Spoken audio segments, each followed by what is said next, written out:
more value on this. Certainly hope so, wouldn't you? Tristana feels like the flavour of the month right now in that mid lane. It's a pick he's played plenty of. It's home before. Feels like he's had a pretty rough split so far. Over to the other side, Ultra Prime looking towards Yuekai's quite solid pick, something he's played a decent amount as well. Just a very safe one. So I'm wondering the angle which Weibo are going to go through this as well, because after a really quite disjointed game in the last one, I think you want to pick something that's easy to play. You know what the easiest composition in LPL to play is? Tristana Maokai, mid-jungle. We saw it huge amounts of last year. A lot of teams leverage that pick to really get really big wins. I think that Tarzan's a great Maokai player too. I think that could really help, kind of giving you that free engage button. Even if it's not necessarily the farming AP jungle like the Carthus or this one anyway, or Lilia or something like that. It feels like it's just so easy to play. And they've taken that advice. Keep it simple. Play around the easy mid-jungle. The TF for Breathe as well. Another great lane-dominant pick. And QingTian can't necessarily play tanks into that now because they just get shredded. You can lose out on the sidelines very, very heavily. This is much better from Weibo in the draft. Honestly, I keep going back to this when we see it in the draft. I prefer Maokai to all of the AP picks in the jungle, just in terms of everyone's been practicing this pick in the jungle for like a full year at this point. It works really well with Tristana. It's so easy to play around. We get our second Malphite It's just of the rock day. day. Dude, I mean, I appreciate rock music, but is it like, is that just the theme of the day? I mean, you're against the double AD carries, and you can get odds to, but like, what is this? We got rock in the top lane, we've got metal in the bottom lane as well. And then Yuekai's getting all artsy, so we'll call that jazz. That's good, I like that. We could get Jin, the Virtuoso as well. Can we get that somewhere? You want to lock that in for Doggo? Maybe that would work. Not too many tanks in Weibo. He's better right now. He is, yeah. We saw Ruler have an insane game the other day. I'm just saying there's a chance if they'll humor us a little bit more. It does look like now. The last pick, just as the... I mean, we've already got support, it's not going to happen. Anyway, moving. Yeah. Senna going to be taken off the board as well as Lucian. Both of the lovers removed. Getting rid of some of the more kind of like stable mid-game duos that can kind of survive through laning phase and get through to one item and have really big impact across the map. Of course, when you've got Niket on the Nautilus as well, it's a really good pick for him to do very similar things to what he did in game number 1, which is be tanky, engage. He won't have the Kalista ult to keep himself safe this time, which is one of the big things, and that's why they banned it away on the other side, would allow Chris to do exactly the same thing. What are they going to fourth pick here, though? I'd imagine they pick in the jungler because that's against Maokai. But sometimes right now, if you're going towards more carry junglers, you want to see the entire enemy team composition and kind of make a judgment on whether you can carry a game from jungle in that way. There is a chance that Hacker maybe just says, look, just pick bot lane, taking away another AD carry, fourth pick that, and allow me to have a whole look at the enemy squad before I go towards any particular picks. Not that many carry junglers available since out taken off the board. I wouldn't be too surprised to see something like that here, honestly, from Hacker, just with the fact that there are so many bans on the AP junglers. Lilia would still be up. Diana, maybe. Yeah, I think that there are a couple of different options on either side, but I'm just wondering if he just wants to see the whole composition just yet. The Viega's not bad here. You have a great first pick. I mean, let's be honest, if a hook lands, someone's getting just deleted from the source code. Like, it's going... What? Excuse me? Okay, so, Hacker locking in Olaf. You can ignore the Maokai, you can ignore the gold card, you can run at the AD carries, and you can get onto the backline at the same time as the Malphite. I haven't seen this a lot in jungle. It did have itself a couple of jungle-related buffs, though, to help its clear speed. And that can be potentially game-breaking here if you can get permanent access towards those AD carries. Hard to do that, though, through a brawl. Went to the signs in the audience, yeah. Chris, though, blocking the brawl, playing defensive down in that bottom side, trying to beat that brick wall. All disengage on Weibo with the brawl and the Maokai. A lot of long-range damage. Let's see what Doggo wants to round this composition out with. Nautilus yes, there. Let's go. It works so well with the Nautilus. Dude, you know what this comp is from Ultra Prime? It's just pedal to the floor. Everyone presses the R buttons and just runs to the first target here. Weibo on the other side, they do have some options to go forwards. I think they do have some pretty good objective control too by using the Maokai and the ult to peel people off of that. I think they have winning side lanes with the Tristana and the Twisted Fate. But I think if it comes to a straight up engaged fight, if Ultra Prime get a target down very early, I think they run over the fight really effectively. So Weibo's positioning around objectives, very, very crucial. Outside of that, Ultra Prime, you need to be very careful not to allow Weibo to try and play through side lanes. They managed to do that in game 1, but it'll be a harder ask in game 2. I'm excited for this one. Ultra Prime giving themselves tools to really bring it to Weibo. And Weibo equally though, playing the total opposite style, playing this full disengage style where you've got a lot of long range damage, a lot of ability to stop these fights or snowball a fight if you do get that first pick. You know, Yuekai very good at chasing people down. Let's see how it's going to work out. Light on the Ezreal once more. We've seen one Ezreal game from him already this split and it looks damn good. He is playing a damn good split. Let's see if the Ezreal can carry. It's a French pick right now in the meta. It's certainly safe against this kind of damage. And again, every time this pick comes in, I talk about the mastery of Ezreal, at least on EU West, which is Ragdar, who was bemoaning the fact that Ezreal's been awful spot, at least on this patch. He's got some buffs coming, he's got some item buffs coming, but Light has shown that he can still make this work even now. You got Triforce from Nymeara into the Bloodthirster, you're fairly tanky, you're just very good at that early spikes. And of course, in this kind of composition, maybe you can just space out the engage. Very important to do that. Kite well enough from the front line. One of these AD carries can surely carry this fight, right? You'd certainly hope so. I'm looking towards Tarzan as well. He's got to have a better game. He needs to have a good game or he will never live this series down. Game 2, here we go.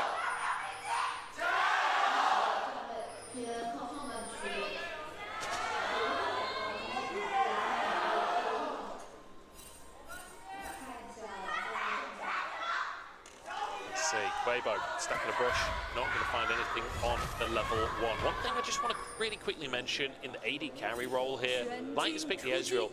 Kai'Sa, somewhat of an Ezreal counter. It's one of these picks that if you do find the 1v1 and you can find the long range W, you can just pretty much 100-0 the Ezreal.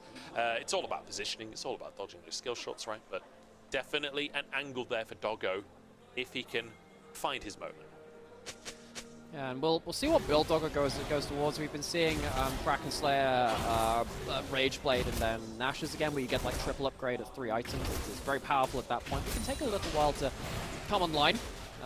Hacker, very quick clear speed on the Olaf nowadays as well. It's not quite as impressive as old Olaf when we used to see that very, very commonly, but we did see some bonuses to Olaf's clear speed in the jungle, some extra damage to monsters put onto some of his abilities. Bot lane, Nautilus can't really do that much versus the Braum because that passive exists, so you just walk up and you sometimes even start W level 1 just to get through some of this early trading, while Kai'Sa takes care of the wave play. I think the changes to jungle sustain, it's quite a while ago that happened now, but a big difference for Olaf. There's a nice dodge on the Q there. Like old school Olaf, you basically had to start blue buff. There was really no option because you just couldn't throw out your axes otherwise.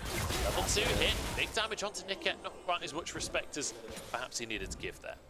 You need a couple of levels in Kai'Sa Q to really get wave control in the same kind of way. You can see that Crisp is being very accurate with his winter fights right now. And particularly when you're in a melee support meta with heavy dive and the Olaf and the Malphite getting stuck into the meat grinder melee teamfights, Braum always has value because you can start stacking passive on him. Yes, Olaf can start, of course, ignoring that later into the game, but even just getting hit by a Q and getting slowed before you want to be popping your ultimate can be pretty big. Also, Hacker hasn't gone for Ghost, interestingly. He's gone for the Flash, maybe to avoid some of the bigger skill shots and stuff like that, but even then, I feel like Olaf is so movement speed reliant. Quite interesting. Niket tried to farm that with his looks a bit awkward, but whatever.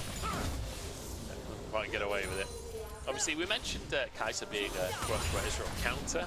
Obviously, not for the first few levels. Ezreal, I feel like he's often underestimated in the very first couple of levels. Like, he's somewhat of a late bullet. Like, the fact that your Q is essentially a bonus auto attack, you do a lot of level 1 damage, and especially with Braum, you're so good at proccing the Braum passive, because you just, he Qs, you auto-Q auto, that's a stun instantly. Like, it's a really obnoxious level 1. Arguably, Ezreal is maybe even the strongest average AD carry at level 1, 2, 3, particularly with a Conqueror as well in a matchup like this. If you get Conqueror stacked up, your bonus stats you get at that point are absolutely disgusting. Shadow's going forward, Tarzan has flash. What's it going to look like with the bomb here? There from Yuekai, but he's flashed on and taken down. Xiaohu, first blood.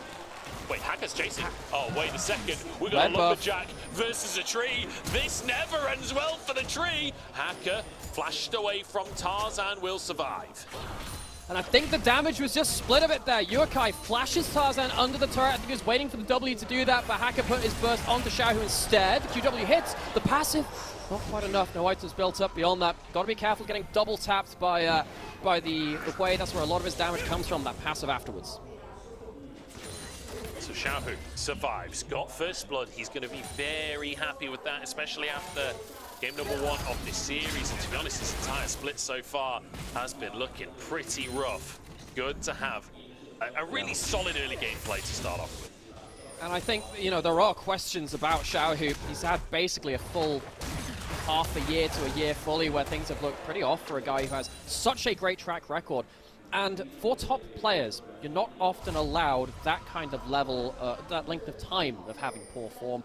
I think that the Tristar and the Talir, they've been more stable for him, but Xiaohu on the whole has been very hot and cold, and it does bring questions about what stage in this guy's career is he in right now, because he's had like a whole year of him being a little on and off. I mean, this is the question, isn't it? All through last split, I kept on asking, because Scout was having a rough split as well. I kept on asking, like, you know, Xiaohu and Scout, when are they going to come back? You know, when are they going to start performing again? And you know, Xiaohu looking really good to start this game off, but if he continues to have bad games like he has been having this split, that conversation maybe starts to slide away from when and more of an if. I really hope that doesn't happen. Xiaohu is a legend of the league, one of the very best, maybe the best mid laner in the history of the LPL. I certainly don't want to see that direction happening. We'll return to this conversation later on in the split. It's good to have that benchmark put in all the same way, but consistently consistent, and Xiaohu very much caught to that at some points as well. Hacker not necessarily going to be massively getting ahead in farm, and sadly for him, couldn't get himself a kill in that first skirmish of the game. What can he do around bot side? Tarzan, no flash. He could be in a bit of danger if he gets CC'd. Chris, we're going to be there. Xiaohu flies into the side of the plate as well, but Tarzan's just gone already. Light zoned away by Doggo. Hacker low on HP. Yuekai moving into the top side of the plate. The passive! Light can't get away with his life. Taken down by Doggo. Niket tanking in the meantime with a spiral in despair. On to Xiaohu as well. This is Ultra Prime taking over. Weibo are meant to be the favorites, but they're being destroyed by Ultra Prime. Oh, go beyond plus Ultra bot side skirmish, very much in favor of the team which smashed through game 1. I really think Hacker and Niket had a really good fight there. Hacker, I thought, could get closed down, but he used that flash to great value. QingTian with level 6 now as well, doing better in this individual top lane matchup too, stuck up here on top side. But that's a huge amount of gold in the early game, which will spare the blushes a little bit of that first blood in mid. Ultra Prime, gold in the right places, some onto Doggo's Kai'Sa, some onto this Quay as well. But look at how Hacker and Niket play this out, right? Hacker gets hit by the Brawn passive immediately in danger and just notices, look, I've got to get out of here. Goes down towards the Honey Fruit, and the passive times out before the auto attack comes through. If that had come through, I think that maybe this is a clean sweep fight for Weibo. You get a reset for Xiaohu, you'd have so much extra damage in your favor. Xiaohu even getting his jump cancelled at the end by the second hook coming through from Niket. And another great game potentially on the cards for Niket, the LDL rookie. Ultra Prime walk away with the one fight. And I think that the key thing to look at there is the fact that Yuekai and Doggo are literally just free fire the whole time. There's so much focus on trying to finish Hacker and then trying to turn onto Niket, and they take so long to go down that Doggo is just autoing away, getting that passive off. Chris will walk away with his life. That looked a little dicey for a second, but he'll be okay. Very dicey when you consider that Hacker and Yuekai were in River as well. I'm like, this goes long enough. If there was a level 6 there, I think you would have seen a kill, but not quite the XP just yet. So Breathe continuously gets this push on the top side. QingTian, the plated steel cap's definitely going to be needed in this lane. I will say slightly different build to what we saw earlier on from Ala. Ala going for the Frozen Heart first. I think that armor kind of paying dividends. Having the Barney Cinder is nice on the Malphite, but I feel like getting that armor for the earlier laning phase maybe would have been nicer. I think what he's trying to do right now is just get to a point where he can wave clear through to the point where Breathe just can't take the rest of the turret plates with the because that's the big thing. If you just get to snowball off the turret plates and break that turret early, then it's a big problem. I think basically Ultra Prime is saying, look, we're not going to gank your lane this time. We don't have No, what was it? It was the you mean we've had was that was the Nidalee with the mouth? I was trying to remember the composition from earlier just today. I think you're kind of on your own here for at least for a little bit. He wants to be wave clearing, just making sure Breed can't get the rest of these turret plates and snowball off them tons of gold. See if he can clear those waves. So far, so good in terms of CS difference. I say that, we pan to the top side, and there's 2 full waves for Breed to soak up, so maybe not so good in terms of It could the be gold worse. difference. I've seen worse top lane advantages. I've seen worse top lane advantages from QingTian, so yeah, in that context, yeah, it definitely could be worse. But yeah, not too bad. You're okay with being 10 CS down on Malphite, realistically. That's kind of Malphite's comfort zone. That's often the way these lanes go. Looking towards the mid lane as well, where there is a 10 CS lead for Xiaohu. Both of these mid laners with a kill and an assist from the early action. We're looking towards Yuekai having a good performance here. Xiaohu, we already discussed, but Yuekai, a player that, I feel like in last split, he had some really, really high highs. He also had some pretty questionable games. I feel like he's a player that's still finding his feet in the LPL, but has shown some real potential to be a contender. Yeah. He had some wonderful... The way that I will explain Yuekai, for me, is that he often ended up outplaying himself in really big moments. I remember like he was flashing in for huge Azir engages and not quite hitting them. He had huge Akali games as well, but then occasionally he'd dive a little too deep for them. I can understand some of the need to overextend when you're in games where your team's just kind of getting diffed a little bit. We've got a big potential pincer in mid lane. Yuekai knows he's in danger. He's credit to him, you know? Actually, credit to him, as again, one of the newer mid lane talent in the LPL, to kind of sit there and go, well, I'm in danger, I'm not going to walk up. That's something which other players don't consistently do.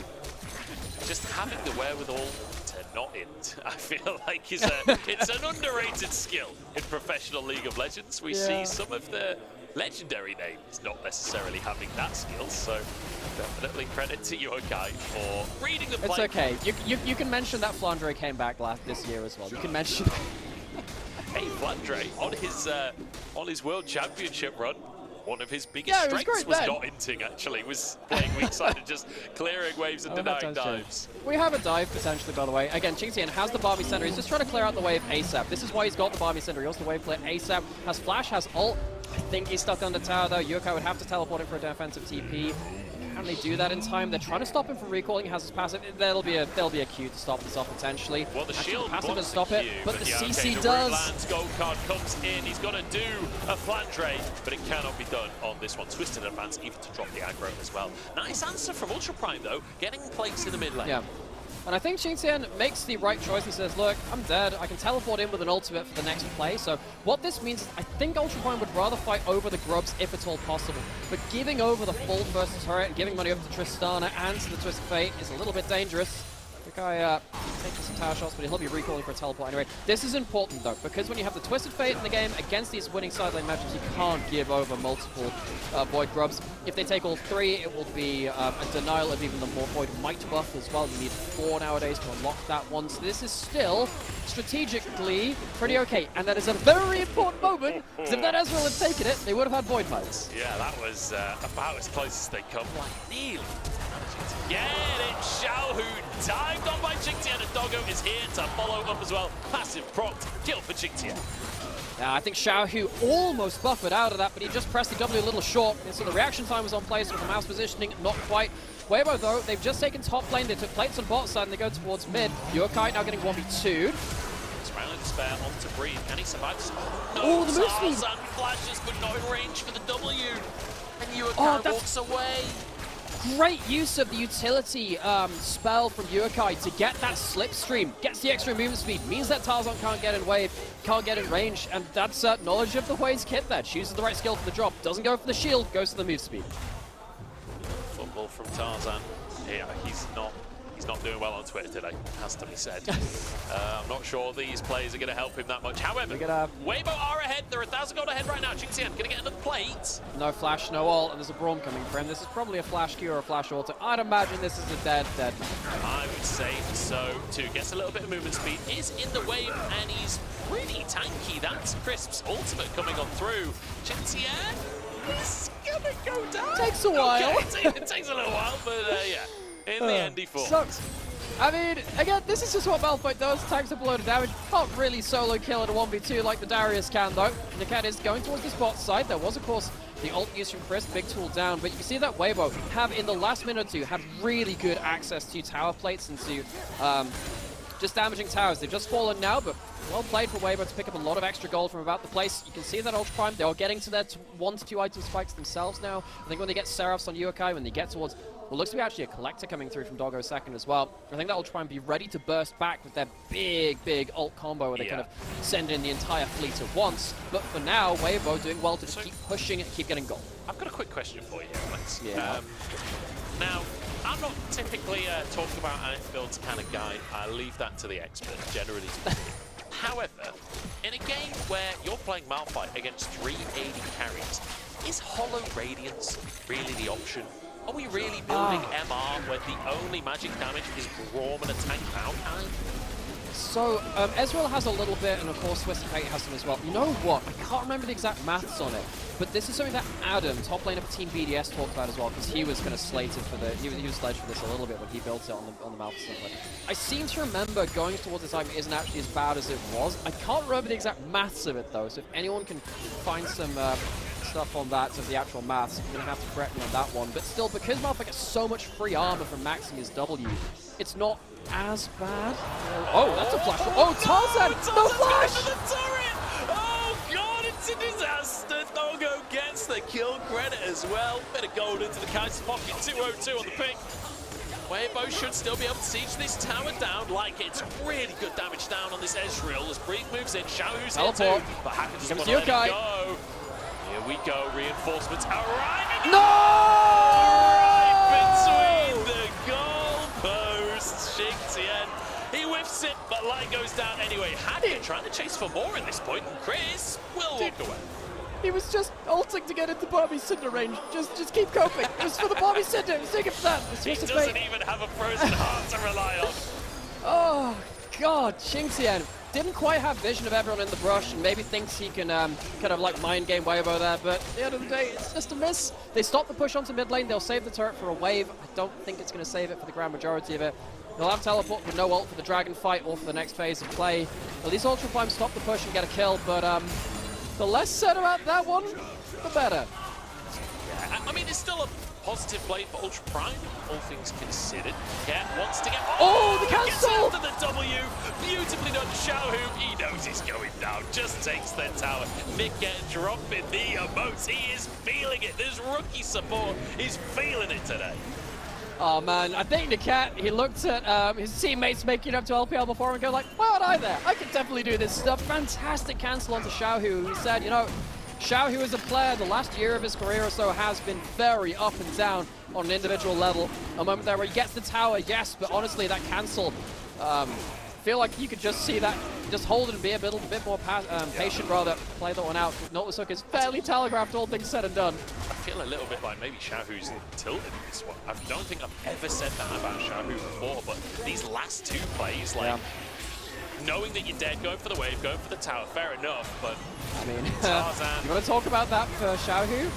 I mean, this is not the first time this has happened with the flash forward. You can flash Maokai into a position that you want. It's a problem with Vi as well. You can bring them back out of position. At this point, yeah, observers. I don't know, He's man. trying to predict Light's E. I think he's trying to outplay Light, but...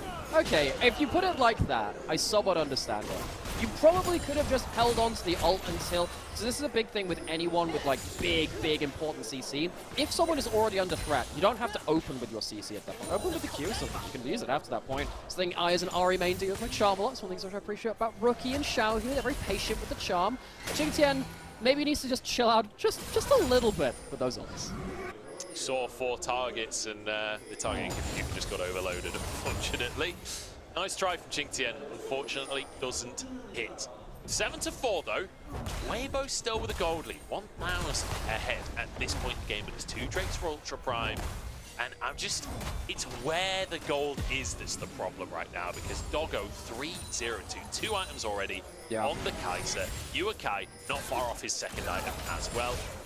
Is Xiaohu caught out again? I'm just looking at the bottom of the map. Hacker trying to chase him down. Here's the W cat. Cooldown. That's going to be TP. He can't cancel it. Olaf doesn't have a cancel. Xiaohu gets out.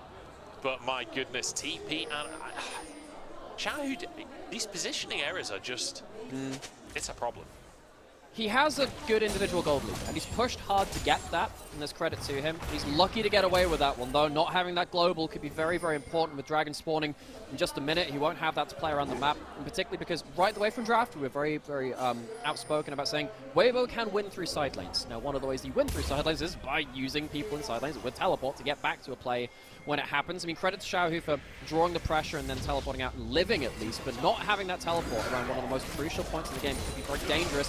As you said, item breakpoints really hit to Ultra Prime because they had to respond to bot side and then try to top side as well. Who's mid lane open to taking, Ultra Prime open up an important section of the map. And now them, with a very heavy engage pick combo, can potentially use this to good effect. Xiaohu, close. The hook ever so slightly away. Niket takes the route here, gets into the brush, and actually they've been abandoned by the team. The carry's nowhere near on this one. Niket's going to go down first. And next on the chopping block, if they can keep these slows going. Flash from Tarzan. How's it going? Close Here the comes gap. Breathe. TP coming in from QingTian. This could be huge. And Breathe is just going to go down. Doggo finishes the QingTian! Knock up there onto Xiaohu, who just about gets away with his life. Dodges the severing bolt. But Doggo is still going strong on this one. Slow onto Crisp as QingTian looks for more. Crisp hit by the severing bolt. The long range damage is painful, but it's not quite enough.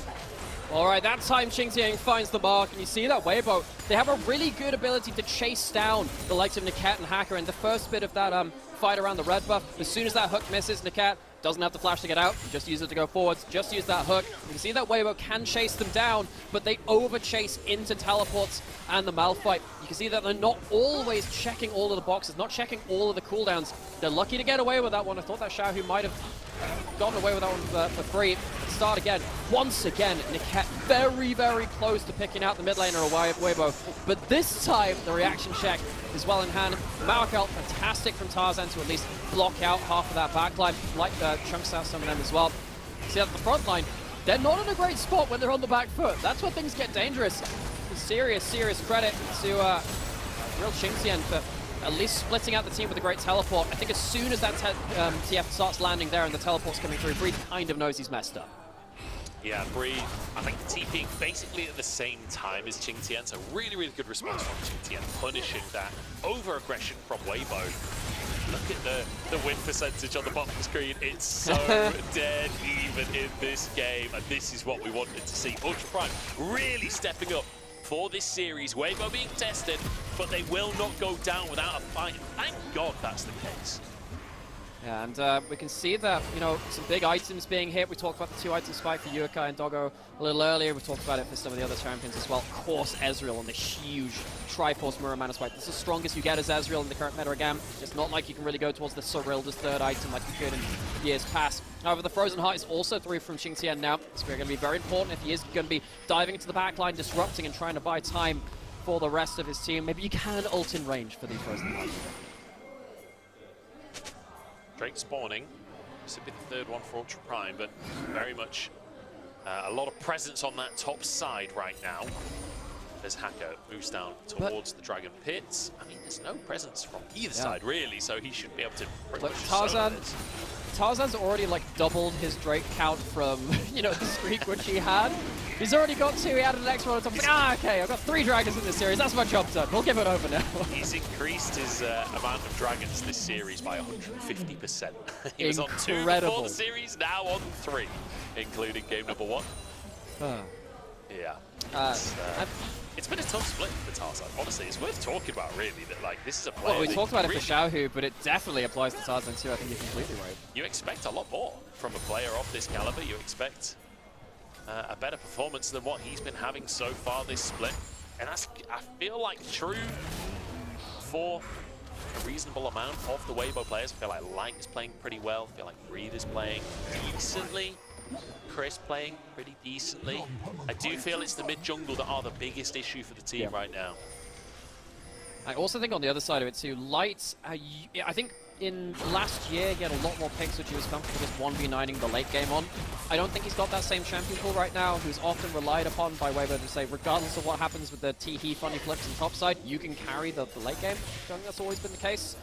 I think the Ezreal's been good from him, and again, he's been okay in this one. They're starting to rush the Baron now, though. We'll stop talking about that. QingTian doesn't have teleport for another few seconds. The Malphite can't get there. I mean, this is free. This is free. Hacker's not even going to be able to get it, although he does have flash.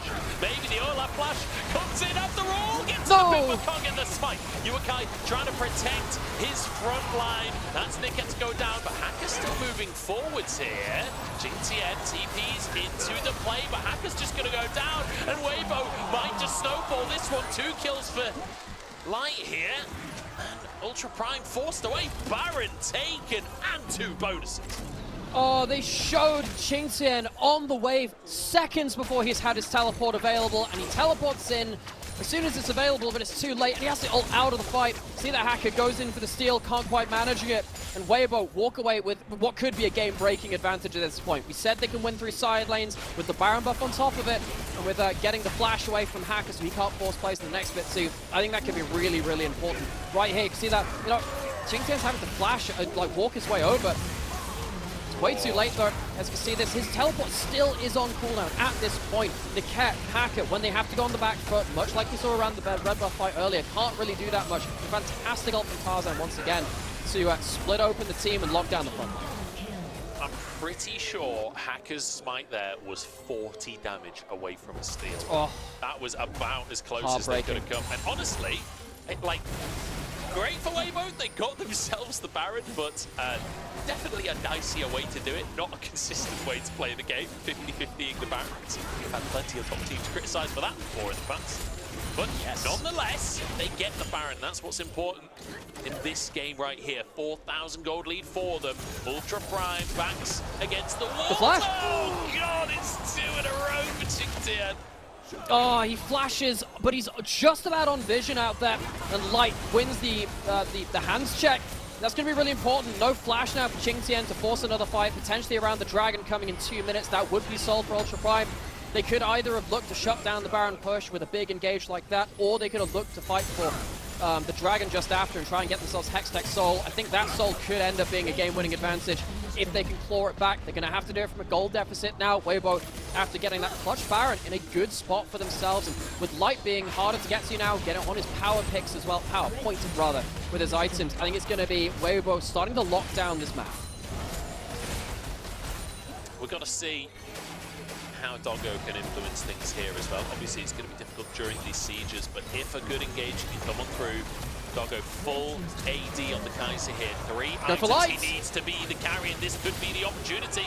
Light forced over the wall, Crisp left all over. Yuekai's gone down in the meantime. The rest of the team has fallen apart, and Xiaohu jumps back into the base. Doggo falls to Light. That's probably game. That's going to be an ace for Weibo. Out of nowhere, they get Baron, and they flip it into a game win. Light with a triple kill. My god, how the hell have they pulled this one out? They pulled that one out of their last bag of tricks. What do we say, Weibo? You just can't tell how this team will turn up in a game. Apparently even just on 1 game in the Rift 2, losing up until they won, they clutched out game 2. They've managed to do it again. We're going to 3 games. Ultra Prime full as Weibo take us even here in Shanghai.